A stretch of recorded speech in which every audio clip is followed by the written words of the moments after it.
علیکم ورحمۃ اللہ وبرکاتہ۔ سیف بھائی نے جو سوال کیا ہے کہ اندھیرے میں نماز پڑھنا کیسا ہے،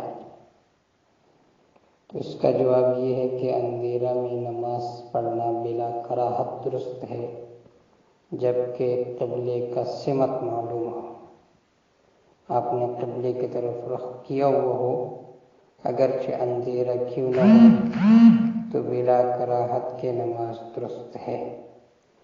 لیکن اگر روشنی کا انتظام ہو سکے تو اچھی بات ہے، مناسب ہے۔ حدیث میں منقول ہے کہ آپ صلی اللہ علیہ وسلم نے اندھیرے میں بھی نماز پڑھا ہے۔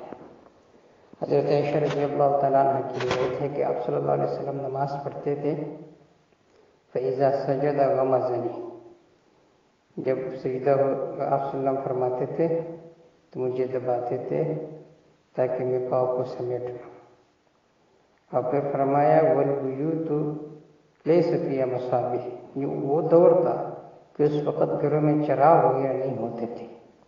تو اس سے معلوم ہوا کہ اندھیرے میں بھی آپ صلی اللہ علیہ وسلم نے نماز پڑھی ہے۔ تو اگر روشنی وغیرہ کا انتظام نہ ہو سکتا ہو تو اندھیرے میں بھی نماز پڑھنا درست ہے بلا کراہت، لیکن مناسب یہ ہے کہ آدمی روشنی میں نماز پڑھے تاکہ قبلہ کا رخ بھی معلوم ہو اور سجدہ کی طرف بھی آدمی دیکھ سکے۔ اس سے نماز کے اندر اور خشوع اور خضوع پیدا ہوتی ہے۔ لیکن اگر کسی نے اندھیرا میں نماز پڑھی تو بلا کراہت اس کی نماز ہو جائے گی۔ واللہ اعلم بالصواب۔